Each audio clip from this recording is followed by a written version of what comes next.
There are many reasons a person might want to consider switching from controller to keyboard and mouse, if they want to elevate their skill level or for many other reasons. In this video, I'm going to give you some reasons of why you should consider switching from a controller to keyboard and mouse in 2020.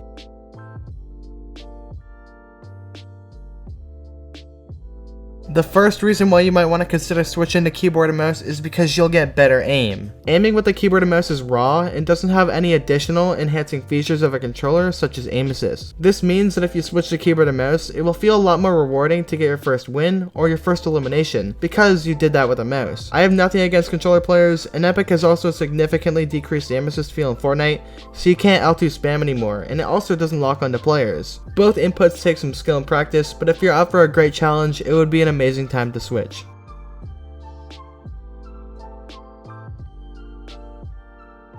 The second reason you should consider switching to keyboard and mouse is because it gives you a fun challenge to complete. As we know, Epic hasn't added too many new or exciting things into the game recently, and the game has been rather stale for the past few months. You more than likely just hop on, do some free building, maybe play an arena game or two, maybe a couple pub games, and then you get bored because the game is pretty stale and repetitive. To overcome this, give yourself a challenge. Switch to keyboard and mouse and grind. It is a totally different experience and you will have an amazing time, not only because you're learning something new, but you're making the game more exciting for you as a player. It gives you a new and exciting reason to grind and play the game more, and it will also help improve your game mechanics over time. And I thought I would never switch to keyboard and mouse, but one day, I just decided to pick up a keyboard and mouse and I just stuck with it. It quickly became my favorite input, and now I exclusively use a keyboard and mouse in all the games I play because of how much more comfortable a keyboard and mouse felt to me, and just because I had such a strong motivation to grind the game, and that is because I had a reason to. I gave myself a goal, which was to learn keyboard and mouse, and I accomplished it rather quickly, and I've just stuck with it ever since.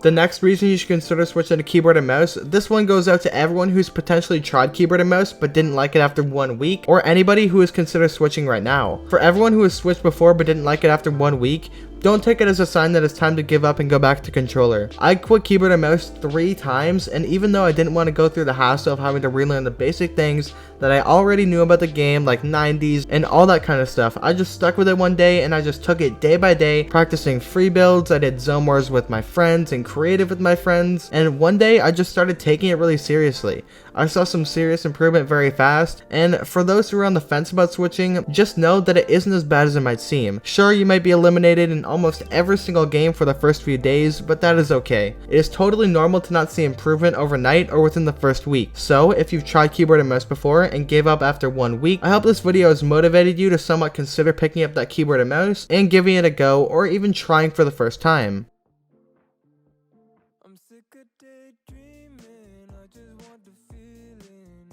Now, I know you might have a bunch of questions regarding switching to keyboard and mouse, and that's alright. I'm here to answer them all for you. Check out the description of this video for a playlist of all my beginner keyboard and mouse tips and tricks videos, so you can gather the important tips and tricks about switching to keyboard and mouse that I use to improve very quickly. Now, you might want to know what keyboard and mouse you should use, and if you don't feel like going to another video for that answer, I'll give it to you right now. I will quickly go over some cheap mice that are really good for different grip styles, and some really good cheap mechanical keyboards to get you started. For the fingertip grip style, which is when you have your fingertips resting on the triggers of the mouse, while your palm is mostly off the mouse, I would recommend the Logitech G Pro wired gaming mouse or the Razer Death Adder Elite. Also, I have to mention that these mice are in the range of $50 or so, because if I were to suggest a super cheap mouse to you, it would more than likely come with a bad mouse sensor, bad mouse buttons, among many other issues that could occur. Always spend a little bit more money on the mouse because it's a lot more important than the keyboard. You can always find a decent cheap mechanical keyboard, but expect to pay a little bit extra for the mouse. For the next grip style, which is the palm grip, where you have your entire palm placed on the mouse, I would recommend the Razer Death Adder Elite or the Glorious Model O. Finally, for the last grip style, which is the claw grip, it's essentially a hybrid of the 2 grip styles we just mentioned before, where your fingers are on the top of the mouse and your palm is on the lower end of the mouse, making your hand into kind of a claw shape, hence the name. The mice I would suggest for this grip style is the Razer Death Adder V2 or the Glorious Model O. A really nice cheap keyboard is the Red Dragon K552. It has great RGB, and you can pick from many different switch types to fit your needs. Whether you like quiet switches like Reds, or loud and clicky switches like the blue ones Clicks uses, a link to all the products I've mentioned will be listed in the description, along with some super cheap gear to get you started, like a nice big mousepad for under $15.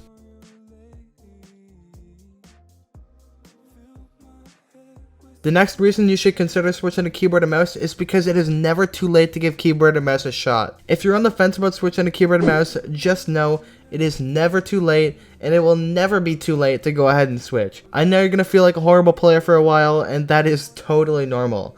I felt like the biggest bot in the lobby for like a month, and I still kept going and still kept pushing forward even when I thought it was way too late to switch and that I would never improve ever. I gained my previous skill on controller and times that by 10 on keyboard and mouse, and I've improved well beyond my expectations when I never even thought it was possible. You just need to understand that it is never ever too late to switch. You can always just give it your best shot, because at the end of the day, that is all that matters. Just in case you guys are new to my channel and you haven't seen this background gameplay, what you guys are looking at is actually me in my first ever creative match on keyboard and mouse.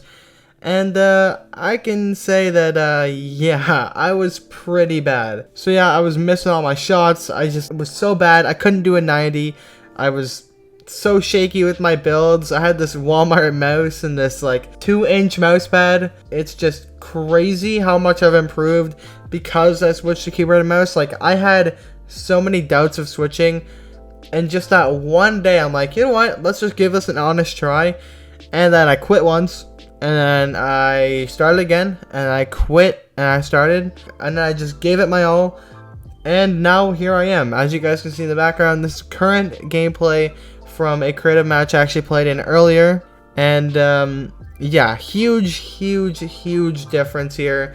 Like, I'm just hitting my shots. I'm actually building really well, and it's like crazy how much you guys should try keyboard and mouse. Like, even if you are really good on controller and stuff, I feel like you should at least give keyboard and mouse a try, just because we already know how stale the game is, and it would just be super fun to see what you guys think of keyboard and mouse, because I'm genuinely curious if you guys switch because of my video or not. That would just be amazing. So if you could like switch to keyboard and mouse, maybe try it out, let me know what you think. That'd be awesome. So I'm gonna wrap up this video, but before I do, I just want to let you know that we do have channel memberships enabled, but obviously don't feel obligated to do it. It's $2.99 a month, and you get access to my Discord server and videos early. But just don't feel obligated to do it. You don't need to do it. It's just a little thing that I set up just because why not? It was there. It was in my YouTube studio, so I'm like, why not just set this up? So if you join my Discord, you get access to exclusive videos. I do a video once a month that is just for you guys, and for yeah, just $2.99 Canadian a month, so it's like $2 US every month. And you get access to all that stuff. So you just join my Discord. I'm always in VCs talking, doing whatever. So there's a little join button next to the subscribe button if you actually do feel like supporting me a little bit extra. But definitely don't feel obligated to. I'm not going to be promoting it any more than this video, because YouTube actually told me to make an entire video dedicated to channel memberships. But I'm not trying to sell out. I'm not trying to make bank, you know. Because I actually had 2 tiers before this, like Mega Fan and stuff that were like $30, and I'm like, I'm just not going to do that. So I actually just requested YouTube to remove those 2 roles, so now we only have the one that's $2.99, and that's pretty much all we have. That's pretty much it for this video, guys. Hope you guys have a great day, and I'll catch you guys in 2 days for a brand new video. Also, let me know how your progression goes. Peace out, guys.